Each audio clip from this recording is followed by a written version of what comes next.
Every empire believed it had more time, more resources, more control, more reasons why history would not apply to them. None of them collapsed because they expected it. They collapsed because the system stopped responding before anyone noticed. This story is not about a single nation. It is about a pattern that repeats when power grows faster than limits. And the most dangerous moment is when everything still appears normal. Before examining Spain, Britain, or the Soviet Union, it is necessary to understand what imperial collapse actually looks like in reality. Not in textbooks, not in simplified timelines, but in practice. Empires do not collapse because they lose a single war. They do not collapse because an enemy suddenly becomes stronger. And they almost never collapse at the moment people expect. Imperial collapse begins with economic exhaustion. It starts when a system expands beyond its ability to sustain itself. Military bases spread across continents. Security guarantees multiply. Wars are fought on several fronts.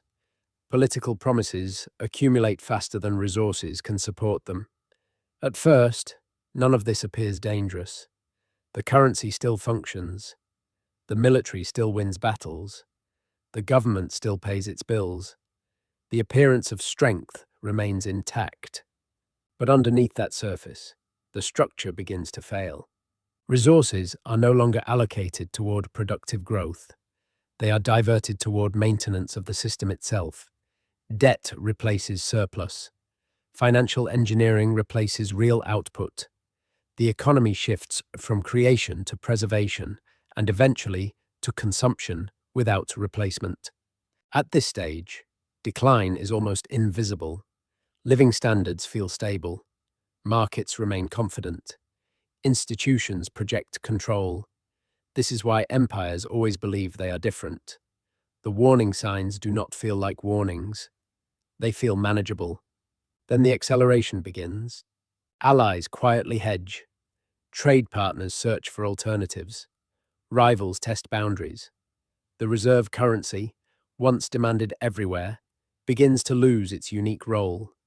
Capital that once flowed outward starts returning home. Advantages that once sustained global dominance transform into vulnerabilities. A global military footprint becomes an unbearable cost. Long-standing promises become obligations that can no longer be honored. What once symbolized power turns into a source of strain. This process is not theoretical. It is not ideological. It is mechanical. It happened to Spain. It happened to Britain. It happened to the Soviet Union. And in every case, the collapse followed the same internal logic. Overextension, misallocation, erosion, and finally, failure. With that mechanism in mind, we can now examine how the pattern unfolded for the first time, and why it became the blueprint that every empire after would unknowingly follow. The first time this pattern played out at a global scale was Spain in the 16th and 17th centuries. This was not a marginal power. This was the richest empire the world had ever seen. After Columbus reached the Americas in 1492, Spain gained access to something no empire before it had ever controlled: industrial-scale precious metals. Gold and silver mines in the Americas produced wealth on a scale that Europe had never experienced. By the mid-16th century, Spanish galleons were transporting hundreds of tons of silver back to Europe every single year. By 1600, annual silver shipments had doubled again. Spain did not just possess wealth. Spain controlled the money supply of Europe. The Spanish real became the de facto global reserve currency. Trade contracts, military payments, and international commerce revolved around Spanish silver. To the ruling class in Madrid, this appeared to confirm something dangerous. That money itself guaranteed power. This is where the pattern begins. Stage 1. Military overextension. Flush with wealth, Spain expanded aggressively. It fought the Ottoman Empire in the Mediterranean. It waged prolonged wars against France and Italian states. It crushed Protestant revolts in the Netherlands. It battled England at sea. It maintained campaigns in the Philippines and across the Americas. By the late 16th century, Spain had military commitments on 4 continents simultaneously. The cost was enormous. Roughly half of Spain's total revenue went directly to military spending. Even that was not enough to meet its obligations. Stage 2. Currency debasement. Taxation could not cover the empire's expenses, so the crown turned to the same solution. Failing systems always choose. Spanish authorities began reducing the silver content of their coins. Copper was mixed in. Then more copper. The face value remained unchanged, but the intrinsic value collapsed. Merchants noticed immediately. Prices rose. Trust eroded. Inflation surged. The currency still circulated, but it no longer functioned as a reliable store of value. Stage 3. The debt spiral. To bridge the gap, Spain borrowed heavily from Italian and German bankers. By 1557, time 0.3s, less than 2 decades into King Philip II's reign, Spain declared bankruptcy. Then it did so again. And again. 4 sovereign defaults in 40 years. Each time, reforms were promised. Each time, spending resumed. Borrowing replaced discipline. Stage 4. Loss of productive capacity. This stage is often misunderstood. Spain collapsed, not because it lacked money, but because it had too much. Easy wealth destroyed incentives. Domestic manufacturing declined. Agriculture stagnated. Innovation disappeared. Spain imported food, ships, textiles, and finished goods instead of producing them. Gold and silver flowed into Spain and straight back out again. The empire became a conduit, not a creator. Stage 5. Social decay. As the economy weakened, crime rose, beggars filled the streets. Skilled workers emigrated. The most capable minds left for countries that were building instead of consuming. What remained was an economy dominated by bureaucracy, military payrolls, and religious institutions, none of which generated new wealth. By the mid-17th century, Spain began losing territory. Portugal broke away. The Netherlands were lost. The empire still existed on maps, but it was economically hollow. Within less than a century, the world's first global superpower had become a secondary state, and it never recovered. Time 0.5s. This was not an accident. It was a sequence, and once it had played out, it became the blueprint for everything that followed. 3 centuries after Spain, the same pattern reappeared. This time inside the most sophisticated empire the world had ever known. At its peak in the early 20th century, Britain controlled roughly a quarter of the world's land surface and ruled over hundreds of millions of people. Its navy dominated global trade routes. London was the financial centre of the world, and the pound sterling was the global reserve currency. Every major trade contract was priced in pounds. Central banks held British bonds. International settlements flowed through London. To British policymakers, this seemed like confirmation that their position was permanent. It was not. Stage 1. Military overextension. By 1900, Britain maintained military commitments across 6 continents. Time 0.5s, India, Africa, the Middle East, China, the Pacific, the Caribbean, all required defense. The empire was already expensive to sustain before the First Global War even began. When World War I erupted in 1914, Britain faced a defining choice: remain neutral and preserve financial stability, or intervene and risk the empire's balance sheet. Britain chose to fight. The war cost over $40 billion at the time, roughly $1 trillion in today's terms. To pay for it, Britain borrowed heavily, primarily from the United States. By the end of the war, the world's largest creditor had quietly become the world's largest debtor. Stage 2. Currency strain and debasement. The pound was supposed to be backed by gold. But during the war, Britain shipped massive amounts of gold abroad to pay for weapons, food, and supplies. By 1920, its gold reserves had been cut in half. Despite this, Britain attempted to restore the pound to its pre-war value. In 1925, it returned to the gold standard at the old exchange rate. The result was catastrophic. The pound was massively overvalued. British exports became uncompetitive. Manufacturing collapsed. Unemployment soared.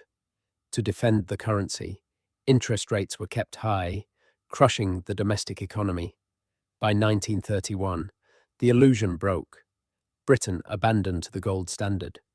The pound immediately lost a quarter of its value. The global reserve currency had admitted it could not keep its promises. Stage 3. Debt entrenchment. Britain never escaped its World War I obligations before World War II arrived. The Second War added another $120 billion in costs. More borrowing followed. By 1945, Britain owed the United States and Canada more than the value of its entire annual economic output. The wars were won. The empire was not. Stage 4. Loss of empire. Financial exhaustion made global control impossible. In 1947, Britain relinquished India, the crown jewel that had underwritten imperial power for 2 centuries. Over the next 2 decades, the rest of the empire unraveled. Time 0.5s, Africa, the Middle East, Southeast Asia, the Caribbean, all gone. Stage 5. Currency decline. The pound's status never recovered. Over the decades that followed, its value steadily eroded. What had once been the backbone of global finance became a regional currency. Britain retained symbols of influence, a permanent seat on the United Nations Security Council, nuclear weapons, a special relationship with the United States. But the underlying reality was clear. The empire was finished. Britain did not collapse overnight, but it never returned. And once again, the pattern proved that reserve currency status does not prevent decline. It merely delays recognition. With Britain, the blueprint repeated almost perfectly. And the next example would demonstrate something even more unsettling. Collapse does not always take centuries. The Soviet Union represents the most compressed version of this pattern. Proof that imperial collapse does not always unfold over centuries. Sometimes, it accelerates violently. After World War II, the USSR emerged as one of 2 global superpowers. It possessed nuclear weapons, a massive standing army, ideological reach across continents, and satellite states stretching from Eastern Europe into Central Asia. Soviet leadership believed history was on their side. Communism, they claimed, would eventually outproduce and outlast capitalism. Beneath the surface, the system was already failing. Stage 1.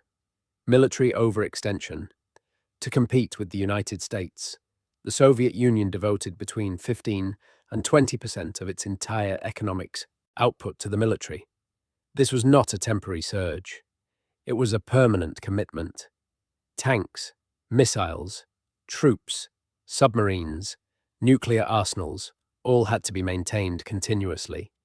At the same time, the USSR financed and supplied allied regimes across the globe.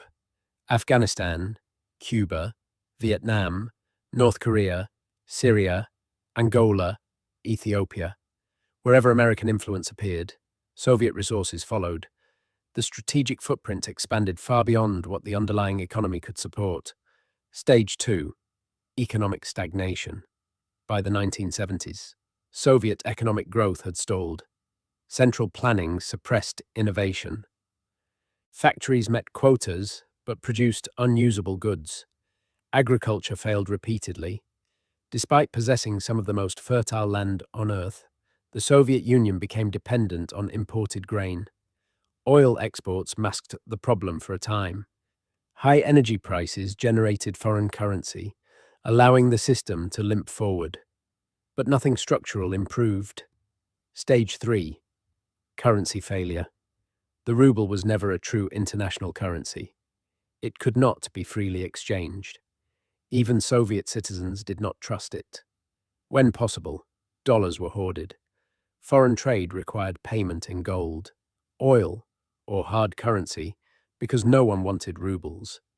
When oil prices collapsed in the mid-1980s, the illusion ended. Gold reserves dwindled. Real money disappeared. Stage 4.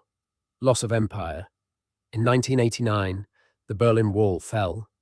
Within months, Eastern European states broke away.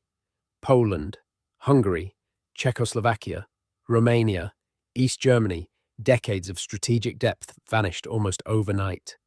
The Soviet government lacked both the funds and legitimacy to stop it. Stage 5. Total collapse.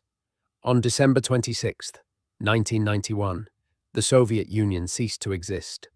From the fall of the Berlin Wall to complete dissolution took roughly 900 days.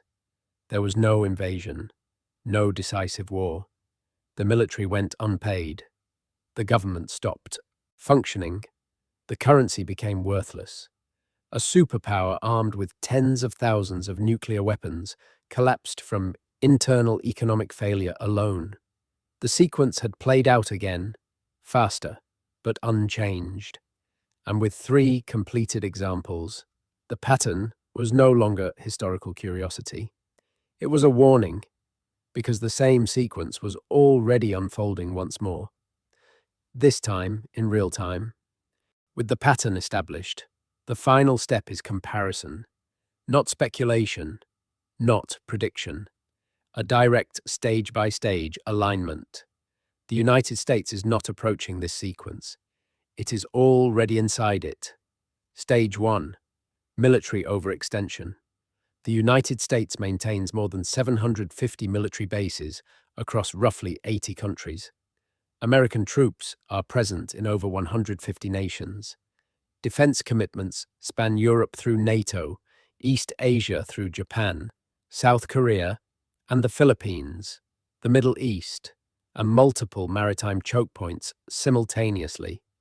Annual military spending now exceeds $850 billion, more than the next 10 countries combined.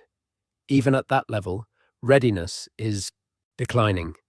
Equipment ages, recruitment falls, supply chains strain, strategic commitments exceed available capacity.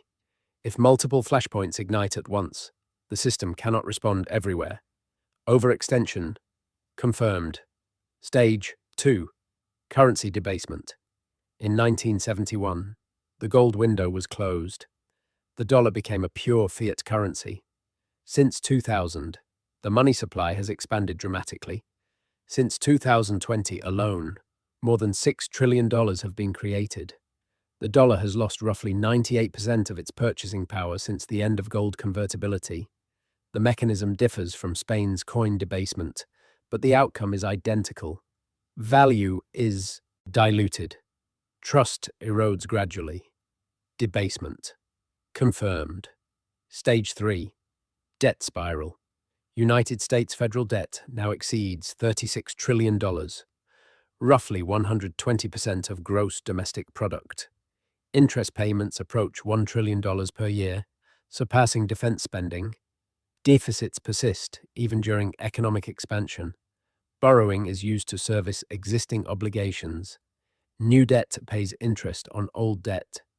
This is not emergency financing. It is structural dependence. Debt spiral. Confirmed. Stage 4. Loss of productive capacity. The American economy increasingly designs, finances, and consumes, but produces less. Manufacturing has been hollowed out. Time. 0.5s. Critical supply chains operate offshore. The country imports hundreds of billions more than it exports annually. Essential goods, pharmaceuticals, electronics, industrial components, even military materials rely on foreign production. Like Spain centuries earlier, wealth flows outward while dependence deepens. Productive erosion. Confirmed.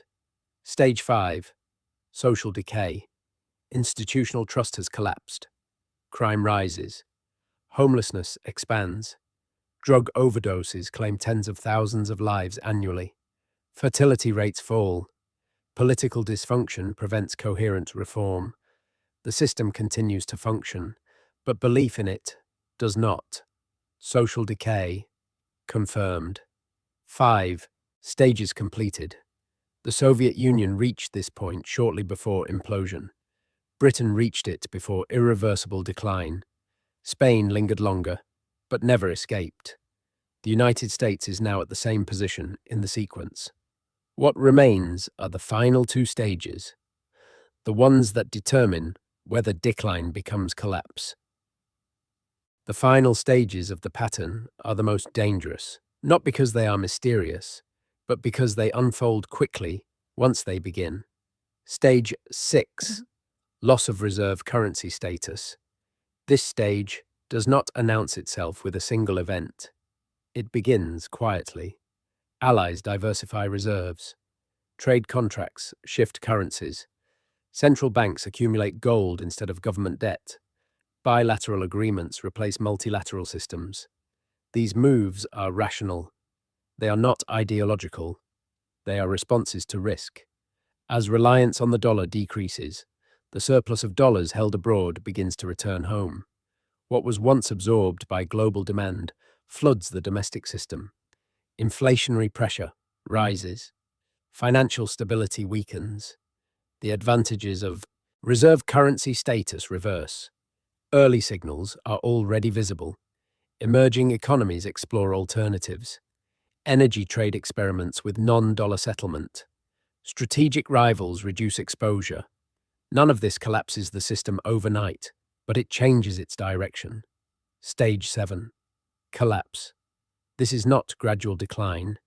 It is sudden failure.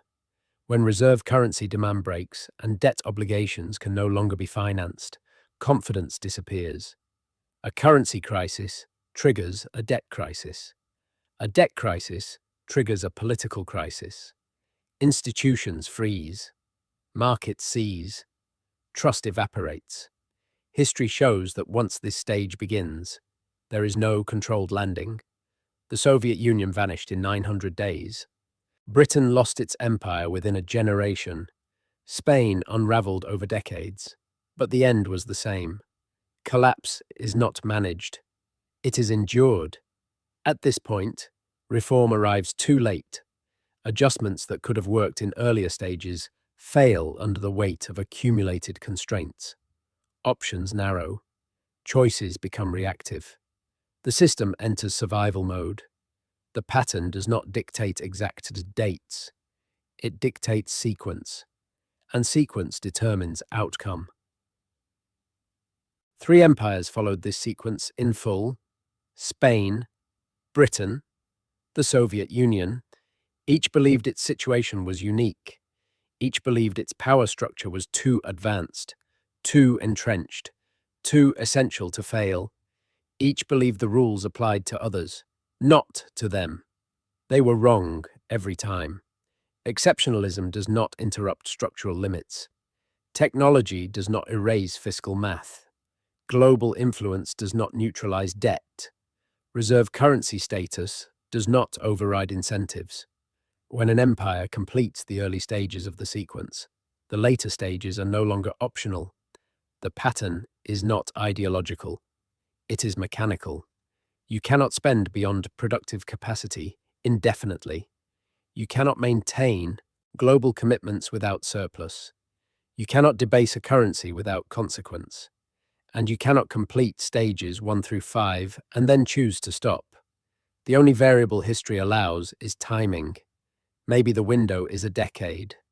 Maybe it is 5 years. Maybe it is less. But when stage 6 accelerates, stage 7 follows quickly. A currency crisis cascades into a debt crisis.